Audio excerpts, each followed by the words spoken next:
I am again playing Palworld. So yesterday I beat the game. I caught all the Pokemons, or Pals. And yeah, I'm done. I caught elusive flower Gumas with a flower on top of it. Look at him go. So cute. But there's something else to do in the game. And that is to collect the journals. So the journals are tossed in the world. You can find them almost anywhere in the outer side, the open world, and they tell us about the history of this place. So I got almost all of them, but I'm still missing 10. I haven't read too much into it. I only read like the first Castaway journals. There are a lot of them, and then there's also the journals for the bosses that we fight on the towers. I will be going to try to find them all, and then read through them. Let's see. Yes, we are only missing this one, but that one is bugged or something and it's not in the game. So yeah, let's start to read them. So we have multiple types of journals. We have the Castaway journal and Zoe's diary, Lily's diary, Marcus' diary, and Axel diary. So let's start with the Castaway journal, the XX. So I suppose this is before time. I don't know. And we have a picture here of like a castle. This is the beginner zone where we begin the game. This world harbors a secret. I was convinced of this when I began re-examining the globe's geographical features for my research towards the end of last year. Looking over the islands of the world, I noticed something strange. I felt like a certain area was empty, so to speak. I knew there should have been something there. It was unbelievable to me how no one could have noticed such an obvious absence in this location. With a few months of preparation, I was successfully able to guess the location of an island based on my hypothesis. With conviction in my heart, I chartered a boat and set out for the island alone. So supposedly, like this world harbors a secret. This is like our world, like the real world. And then this guy, the castaway, started to check the geographical features, and they noticed that there was an uncharted land or uncharted sea, and with some islands that no one was went there before, and he went there. Okay. So on day zero, Castaway's journal. Oh, the island at a distance. So we found the island. Strangely enough, the island is shrouded in a thick fog that makes discerning it from the sea impossible. Attempting to steer away from the fog, I turned rudder, only to be enveloped by an even deeper fog. Just then, someone attacked me. I have no idea where the attack came from, but my boat was all but destroyed. With nothing but wreckage left, I was still somehow able to make it to the coast. This island exists in no database. It is an island hidden from the world. Why is it being hidden? Why isn't it on any maps? I'm certain this is all intentional. Was that attack on my vessel part of this attempt at complete concealment? There are more mysteries that I can count, but I am resolved to discover all of these island secrets. Okay, so we went to the island from Lost, the TV show, and it's hidden, and he was attacked by the others, and now he's going to research. So day one. He found this thing, the tablet from Breath of the Wild. Castaway journals, day 1-1, I found a strange device on the shore. It appears to be some kind of electrical contraption, but its odd design looks like no modern technology I've ever seen. So this looks like a tablet. So can we infer that the Castaway comes from a world not as technology advanced as our own, or as the real world? Because this is not advanced for us, right? If you like you went to a beach and found a thing like this, you wouldn't be surprised. Yeah, oh, yeah, just a tablet. So maybe it's from the 1980s, or I don't know. The device is capable of recording images and displaying information about what is shown in. Yeah, that's a smartphone. Castaway Journal Day 1, 2. Soon after stepping foot on the island, I discovered a living creature nearby. It's a lumball. Not only that, but every living thing I found here is like nothing I've ever seen. Also, that's a ship. On the other hand, normal creatures you might find on any other island seem to be almost entirely absent. So no animals, right? It seems this island has quite a unique ecosystem. I now know that its absence on any map is not the only special feature of this place. I've decided to use the device I found to record the various species I encounter. Okay, so we use the device as a Pokédex, right? And it starts to register all the pals around. Castaway Journal Day 2. A Pokeball. As I explored around on foot, I found a sphere that emits a peculiar blue light. I threw it without much thought, and the creature it landed near transformed into what seemed to be light, as though the sphere had observed it.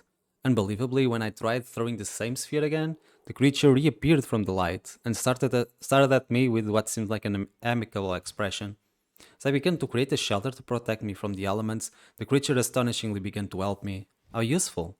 Wanting to deepen my connection with this living thing, I decided to name its kind Pulse. To match, I questioned this land Palpaga's Island. Okay, so he caught a Pokemon with a Pokeball that he just found. But who makes this?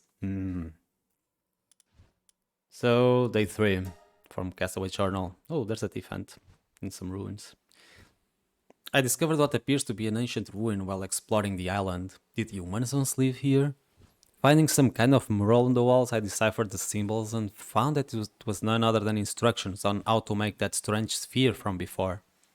Using Paldium, the name I have given to the blue ore found throughout the island, as a catalyst, it is possible to transform mere wood and stone into one of these spheres. I must record this method of production on my device. There happened to be a weakened pal near me, unable to move, rolling a sphere towards it. I was able to capture another pal. So he now has a Lamball and a Tifant. Ash Ketchum is getting his team together. So this is missing, but I found from the data mine. Yeah, I can show it here. Castaway Journal Day 5. I've since befriended several pals. Some are similar to sheep and birds, others to cats. So Cativa, Lamball, Shikipi. Each also appears to be skilled at different kinds of work. They divvy up work on their own accord and make life easier for me here. I'm sure the ancient civilization here must have worked with pals to prosper. Pals are not all intelligent per se, but they all work quite diligently. If pals helped build those ruins, there must be some reason why they were destroyed. Ooh. Maybe a slave revolt? Who knows, right? This is interesting. Castaway Journal Day 6. Oh, there's the tree. There's something odd that's bothered me since I arrived here. Far off in the distance, I can see what looks like an enormous tree, big enough to be the so-called world tree spoken about in so many myths. Still, it's so large that no amount of fog would be enough to obscure it from view. Let me move my camera this side. Obscure it from view from the outside island. The only hypothesis I can come up with is that something other than the fog enveloped this island prevents it from being seen by the outside world. In other words, some kind of mechanism must be preventing it from being seen from the outside. Seems likely that the mysterious powers these pals have something to do with them. So there might be a pal that's purpose under its power envelops the archipelago in an invisibility cloak or something like that. I think that's possible. Castaway Journal Day 8. I caught sight of a pal riding on the back of a deer like Paul. Thinking it was a great opportunity to try something new, I tried attaching a saddle to a similar pal and riding it. Though his first mount was a deer. It went better than expected. The pal was quite easy to ride. This will surely expand the area I can explore on the island. Oh, for sure. So his experience is like hours when we get to the island, right? Day 10. Today I decided to take my pals on a bit of an excursion. A tower-like object visible in the distance had piqued my curiosity. After walking a while, I encountered another human. When I tried to talk to them, however, they didn't say a word and just pointed again at me. Since they're on this island, I would make sense to consider them a remnant of the ancient civilization. But their attire suggests that they're likely from the same era as I am. Are they just like me, from the outside? Or has this ancient civilization developed here of its own accord? I was in a rough spot, but my sheep pal protected me, allowing me to escape unscathed. I immediately returned to my base of operations and found that all my pals were safe. There's still so much to learn about this island. So yeah, these are the syndicate guys that they use guns and try to kill you and try to kill pals, and we don't know anything about them. Why are they here? What's their purpose? Castaway Journals Day 11. I had no choice but to run away yesterday, but I can't stop thinking about that tower. Just as I decided to fashion some gear to try approaching it again, I heard the sound of gunfire behind me. That person from yesterday is after me. I couldn't sit by and do nothing. I mobilized all my pals for a counterattack. Before I knew it, they got carried away and killed the assailant. It's not like I killed anyone directly. There's no one to blame here. Yeah. It was the pals, yeah, they killed it. I had nothing to do with it. I didn't catch the pals to kill people. No, not really. So he's trying to um, find ways to lie to himself so he doesn't feel like a killer, but actually, the Castaway is a killer, right? Day 12, 1. More Syndicate. As I approached the tower for the second time, I once again heard the sound of gunfire. It seems there are groups that have banded together and are now fighting for territory. I believe they're mostly using pals to fight this battle. This place isn't safe. I need to be stealthy if I'm to wander around here. Ooh. So he's going to be Metal Gear on his asses, on their asses. Day 12 2. Castaway's Journal. While taking a breather, I tried to figure out who those people were again. But to no avail. If they're from the outside like I am, it would seem strange that such a large group would not have information about leaving the island. I can only come to the conclusion that they're remnants of the ancient civilization here, fighting for survival. I can't fathom why or how they have guns, but it seems only natural that they must have created their weapons themselves. That or it's possible they're imitating things that have drifted onto shore for whatever reason. Yeah, maybe they got that technology from castaways that got stranded on the islands, right? That seems possible. But are they the ancient civilization? Castaway Journal, day 12, 3. After a long journey, I finally managed to arrive at the tower. I'm nearly certain it's a relic from the ancient civilization. However, I have no guesses as to why it was built. Still, I can feel that there's an energy flowing throughout the place, similar to that of Paldium or... When I touched an inscribed stone slab, I found myself transported to some strange place. What I found there was an enormous pal and a human in control of it. I ran away in terror, and before I knew it, I found myself returned near the tower. So we ran away from the fight, from the boss fight. Yeah, why didn't you went for the first tower before this one? This is on the ice. This is harder. You should have started with Zoe's. Well, doesn't know. He's a noob, right? Castaway Journal Day 13. I've worked out that the ancients must have lived in luxury alongside pals, yet due to some unknown reason that way of life was lost. Perhaps it was a massive natural disaster, or maybe a struggle broke out for scarce pals and resources. Then again, maybe it was something to do with teleportation I experienced in the tower.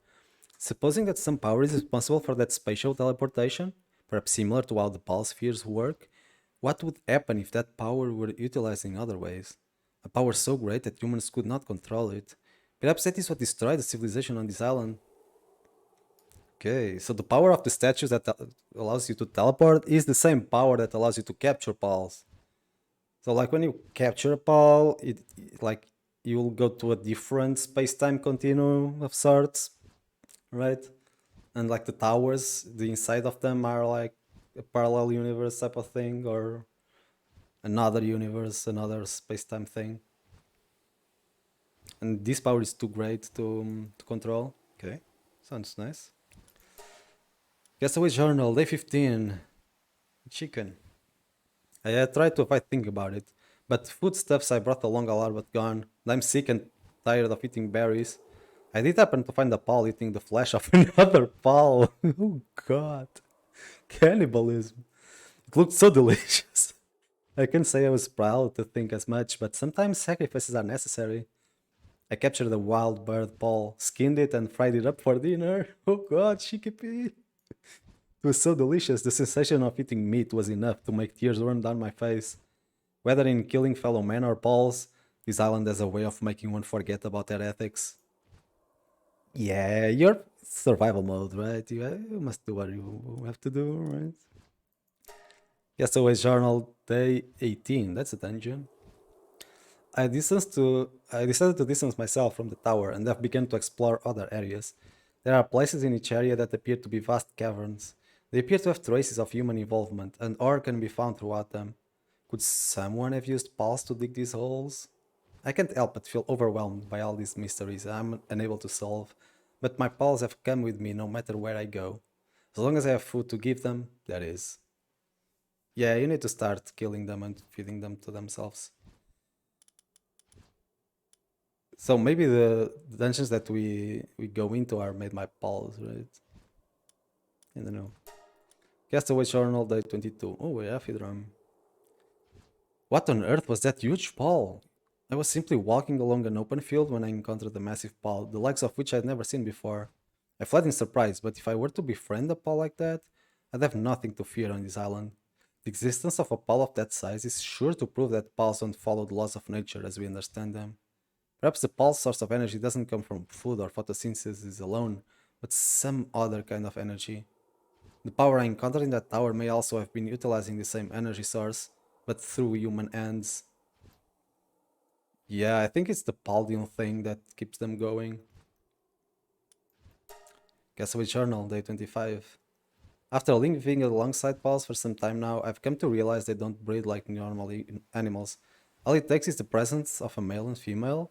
With some time, an egg simply appears. Furthermore, it seems that the bodies of dead pals simply vanish. Where do pals come from and where do they go? These mysteries have no end in sight. Well, they go to Pal Heaven, right? So they don't have sex. Pals don't have sex. Because an egg simply appears when a male and a female are close. So it's just a magic thing. They don't have genitals, I guess.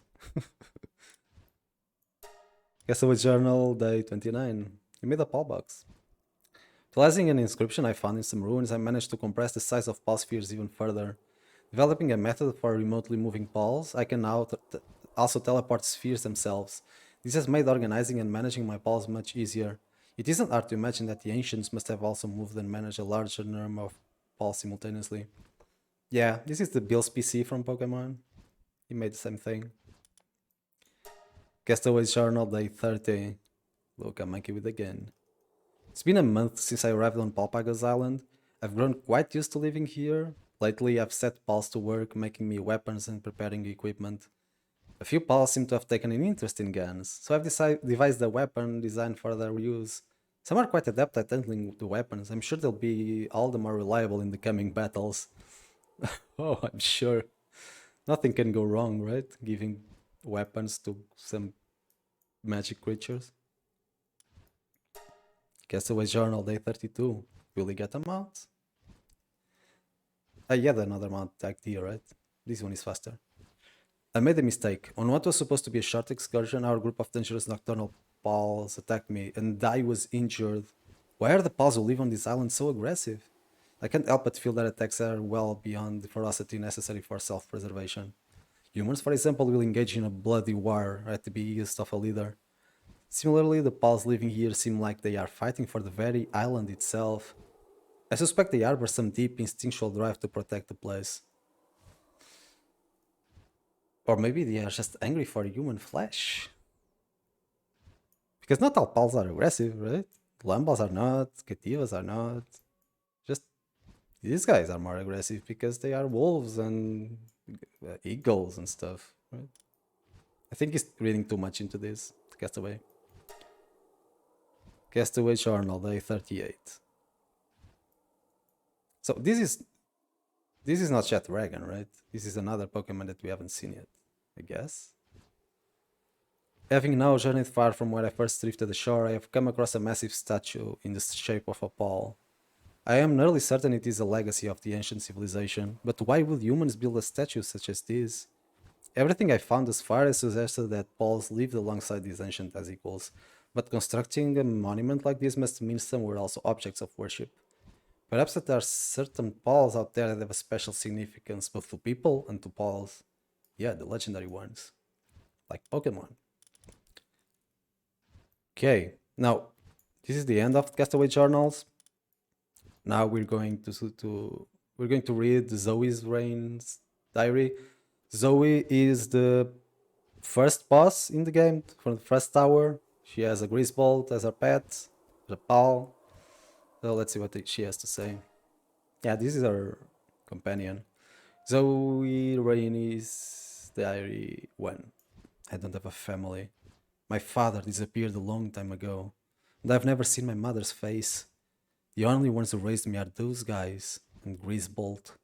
That's why I know I have no choice but to survive in this tiny little world. Those guys all chase around pals with their guns. They capture the ones they hurt and sell them to these other weird guys. In return, they get food.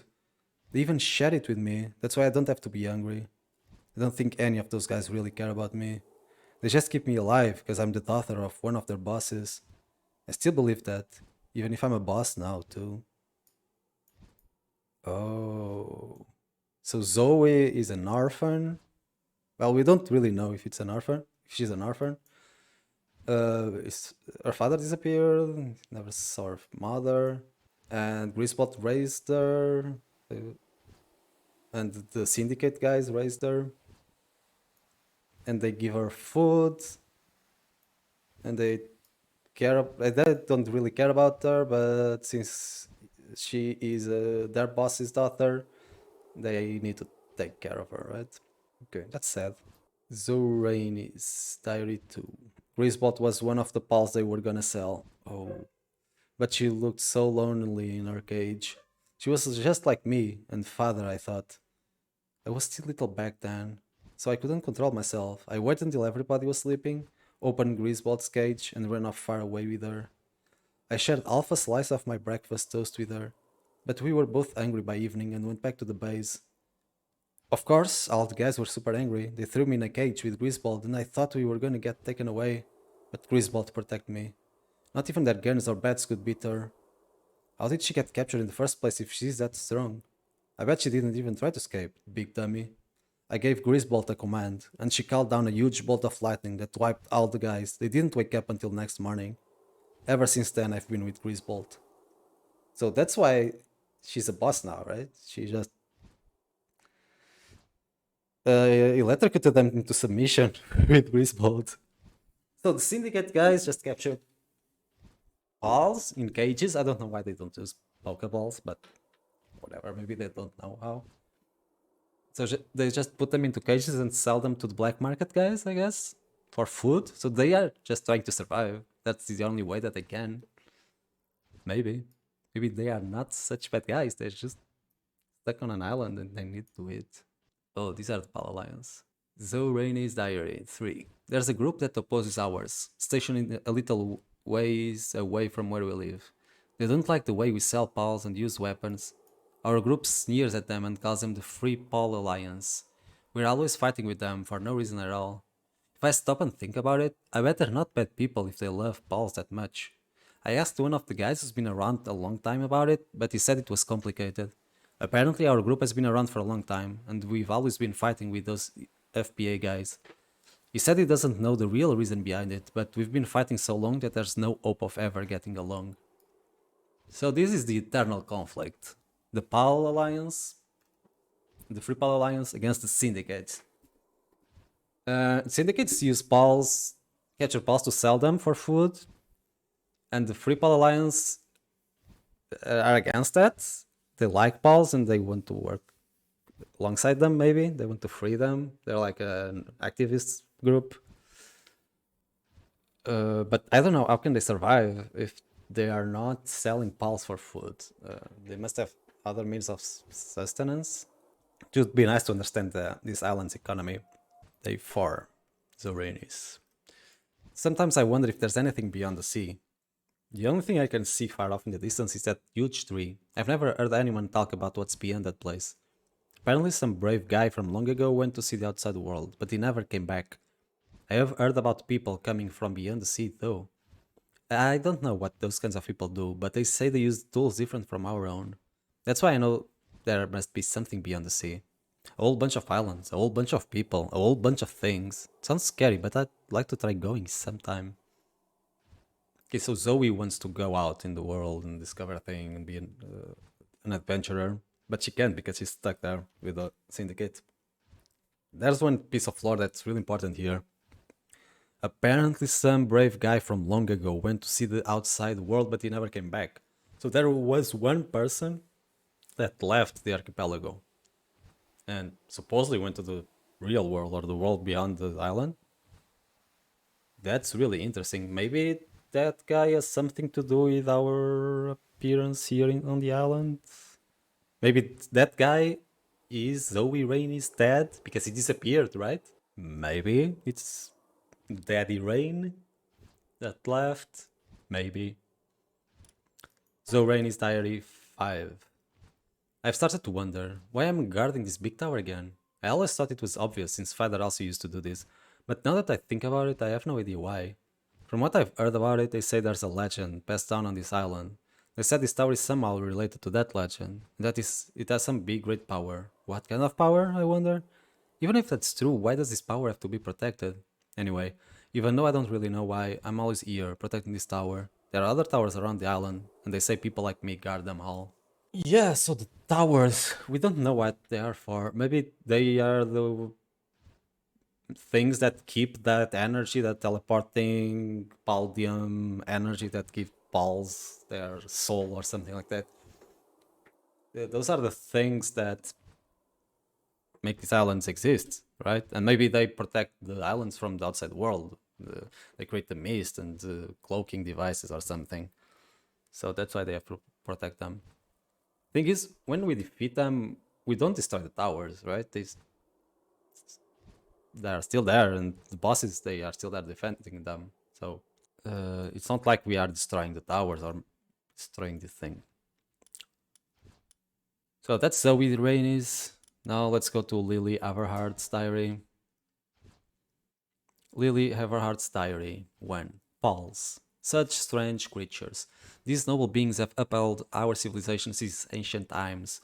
They not only boast impressive intellect, reflexes, and adaptability, but are adorable to look at as well. How could anyone not come to love them? Humans are savage animals. With an insatiable appetite for the proliferation of their own kind, they subjugate other species and enslave them. They engage in pointless strife, consume flesh for no reason, and develop beyond their needs. When one takes into account their hideous appearance, how could anyone not detest them? Humans capture pals and use them. If a pal is confined to the so-called pal sphere, they become obedient to their master. What a power souls they become! One can only say this is the greatest stain in the history of our civilization.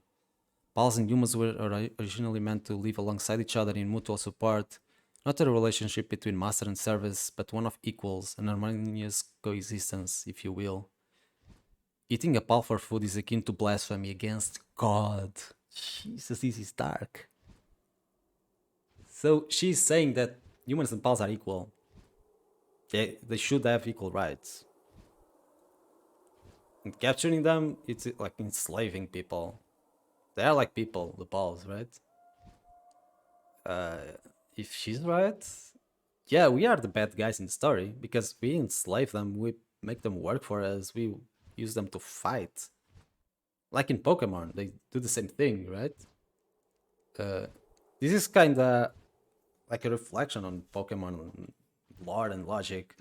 Because in Pokemon, they enslave them as well, right?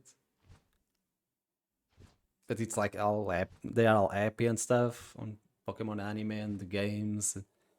But it's kind of weird that people have the need to use them for their advantage, and they should just live side by side.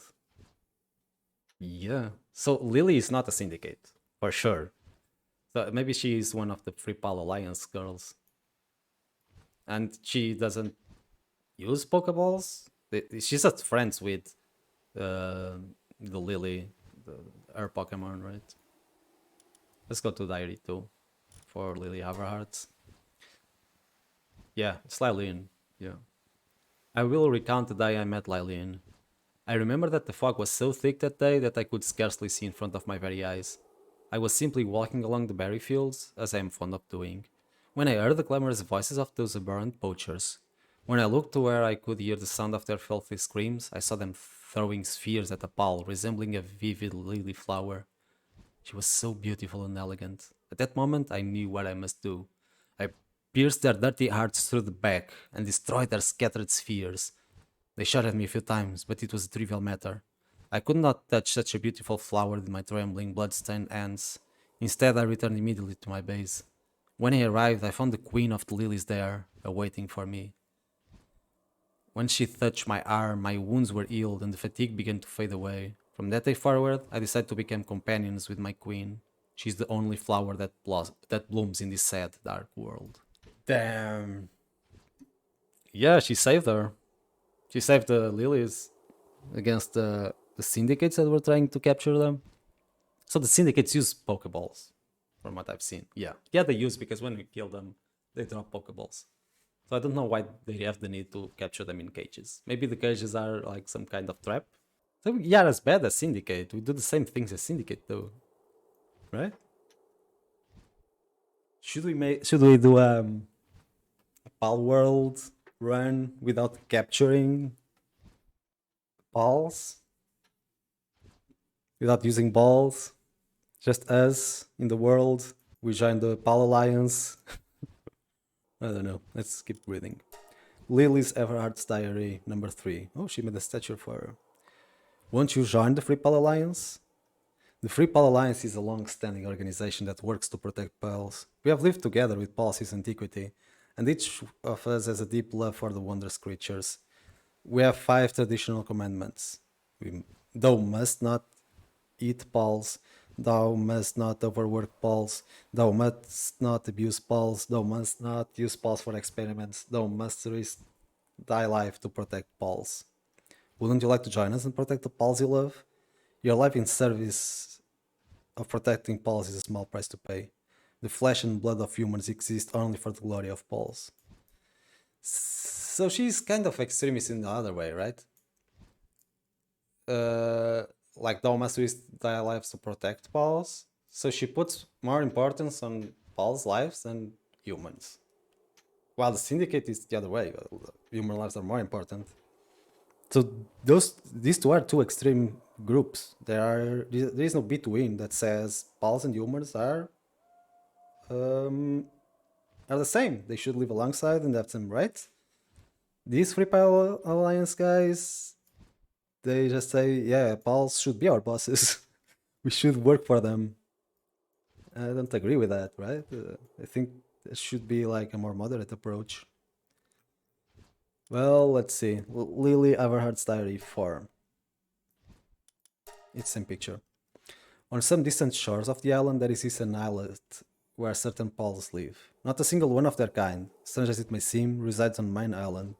So those are the sanctuaries. Perhaps they can only flourish in a particular kind of environment, or their natural predators roam the main island. Then again, perhaps they are simply unable to cross the sea. I do not know the reason they exist there, but I am certain that they must be protected. Just imagining those poachers setting up a hideout there and ruining their ways of life is enough to make my blood seethe. With every visitor from that side to that island, the pals' numbers dwindle. At this rate, they may even go extinct. I would like nothing more for us to protect them, but we have our hands full guarding this forest. As loath as I am to ask them for help, I have petitioned the DF to assist with their protection. In return, we must pay them a hefty sum, but it is worth it if it means protecting the lives of precious pals. It seems my subordinates have found a way to generate revenue. I will set aside those funds for this endeavor. Seems odd that they would be able to gather such large sums only through raids on the poachers' camps, though. Oh, the plot thickens. So these PF guys, they sound like mercenaries, and the Free Pal Alliance pays them to protect the sanctuaries where the pals that are in risk of extinction live. And yeah, there we can find the rarest pals, right? You can find them anywhere else in the game.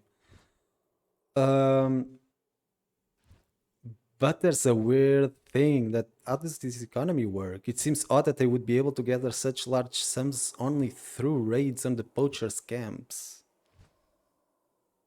So the Free Pal Alliance might sell the pals as well to contraband, right? Because it's not enough. Like The syndicate live by selling pawls, capturing them and selling them to the contraband, to black market guys. We don't know why they want to buy them, but maybe to enslave them and work, right? Create an economy based on the slave work from pawls. But they are just surviving the syndicates. So the Free Pal Alliance can't live just by raiding syndicates. Doesn't make sense. They don't have enough. They're not rich. They are survivors. So I think the Free Pal Alliance might not be as. It might be some kind of hypocrites and they are selling balls. And maybe some of the rarer balls in the sanctuaries. But that's just speculation. Now that's the last one of Lily Everhart. Now let's go with Marcus Dryden's diary. So I remember that the first time I went to the village on the desert, they talked that their leader, the leader of the village, was missing, um, and his name was Marcus. So the Marcus that defends the tower in the desert is like a citizen of that village. What a joke. All the idiots do around here is snort up steams. It's a real dump. There's no point in even trying to control it. PF doesn't belong in a place like this. The guys I arrested today couldn't even pay the fine. Guess it's to be expected if they spend all their money getting a fix. Bet they can't even imagine the money they pay ends up lining my pockets. I make a profit when they buy, and then I make more when I arrest them for possession. And I even get back my product to sell again when I confiscate what they have. It's a grand scheme. They're idiots, and I'm a genius. This is just their punishment for being fools. Understand? This island is just my little sandbox to play on. For all I care, they can live their little, sad lives without ever knowing I'm the one supplying their fix and the one controlling it. If I let them get carried away, they'll just go off demanding rights that ain't fit for garbage like them. Ooh. So this guy, Marcus, is a crime lord. Is the boss of this village, and the PF guys that are the mercenaries that work for the Free Pal Alliance, they are drug addicts. I don't know what drugs they use, but some kind of medicine that we make for pals. I don't know. So maybe the Free Pal Alliance is on it, on this drug ring thing. Maybe they make money selling drugs. But then this guy imprisons them, they pay the fine, and then he sells them the drugs again. That's smart, man. This is a crime lord. But he also defends the tower. I don't know. Marcus Dryden's Diary 2. Life out here is not all peace and quiet. The damn wind blows, and somehow somebody's cutting into my profits. Just today, some punk little syndicate clown who thinks he's smart tried selling steams without my permission. My partner, Valeris, that's the bird Pokemon, is always there to deal with dumb bottom feeders like that. Just like me, he's having fun playing in this little sandbox. Or maybe he just likes eating that white stuff. So the pals are addicted to this as well. Yeah, don't look me at like that. Ain't no food today, boy. Go eat some of that white sand. So it's cocaine. God. Still, Valeris just eats cocaine. That's it. Okay. And maybe other pals do. Yeah, and some syndicate want some action on the drug dealing as well. Okay. Marcus Dryden's Diary 3. Another peaceful day on the island. This is Valeris. He's pal. More proof we're having fun playing house, right, Valeris? Don't worry, I get it. You've got the same eyes as me. You're having fun playing house too, yeah? Or maybe you're just waiting for me to fall over that. You sure do like eating that white stuff, huh? Maybe the day will come when I'm just leftovers stuck to your wings. Maybe not. Either way, let's just watch each other's backs until then, right, partner? Jesus Christ. This pal is just with him to get drugs. Ooh, this story is dark, man. What the hell? Okay, that's it for Marcus, the crime lord of Palworld. Victor Ashford's diary. On interspecies pal experiments. Ooh. So this is like some kind of construction, some kind of science headquarters. Results failure. Attempted to combine various four-legged and winged pals, but no successful patterns emerged. Some combinations succeeded in creating bodies, but these deteriorated in seconds and all were disposed of. Impressions. Reconsideration of chemicals for response control is necessary. Furthermore, the expansion of species to inspect is also likely necessary. We will reconsider extracting chemicals from egg deer antlers to create a compound. Storage temperatures also require consideration. Note, acquire when ice pal for cooling purposes. Re-examination of base DNA information for the species under consideration is desirable. Analysis of PAL DNA information is pressing, but requires new equipment. However, the current equipment was coincidentally acquired from outside. There are limits to how far it can be improved. This will require self-made blueprints to create the equipment from scratch. So this guy, this Victor Ashford, looks like a scientist and is trying to combine PALs, to combine a four-legged PAL with a winged one. And that looks like Shadowbeak. Shadowbeak has four legs. It's like a griffin, and there's like a Arceus type of thing around it. So maybe Shadowbeak is genetically modified Paul. Maybe Lunaris is as well because it looks like Mewtwo. I don't know. Yeah, some of them are. Some of the Pals should be genetically altered. Victor Ashford's Diary 2. Oh, here it is, Shadowbeak. Yeah. On the distillation and administration of pulse to the same species.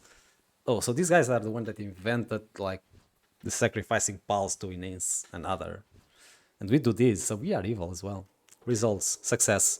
A certain species of pulse was dissolved in liquid and concentrated via distillation. Subsequently, the concentrated liquid was administered to pulse of the same species. As expected, the result yielded an enhancement in the abilities of the administered pulse. So they just squish them, the pulse? And we do that too, to make them stronger. That's awful.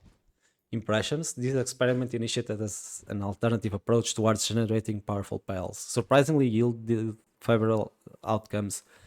Theories postulating that pals of a certain species contain nutrients most necessary for the same type of pal seems valid. This experiment has accordingly resulted in enhancement of the test pal's abilities. However, there remains a slight doubt regarding whether the observed enhancement surpasses the anticipated values. Perhaps it is not merely a matter of basic nutrients, but rather we must question whether pals inherently possess a distinct energy source essential for their own existence. Further investigation is required. Oh. So each pal has like a different paldium energy source, right? Okay.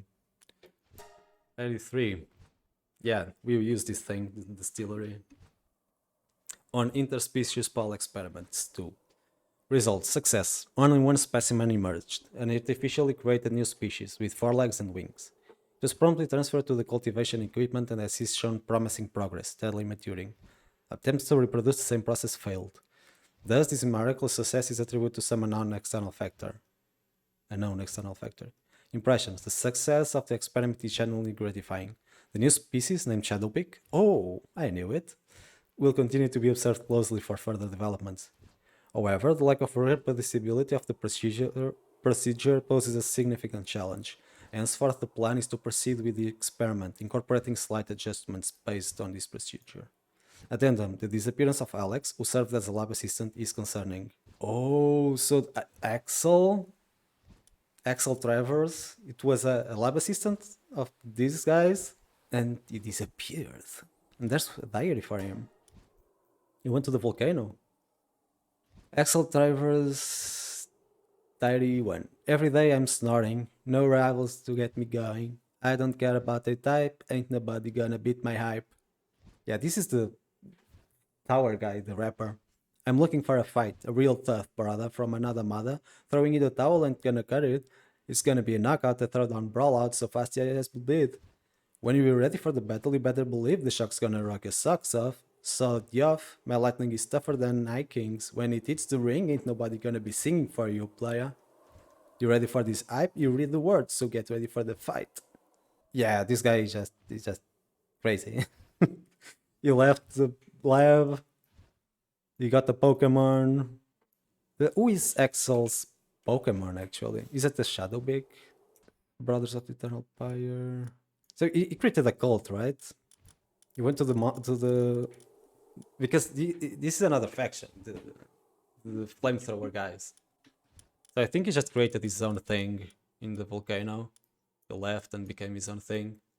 Yeah, let's see. I don't remember what Pokemon. Yes, I kind of want to see that.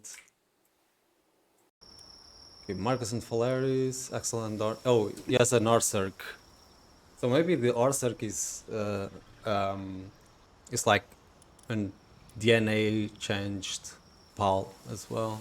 So now what I want to look at is the PAL deck entries for all the Pokemon PALs.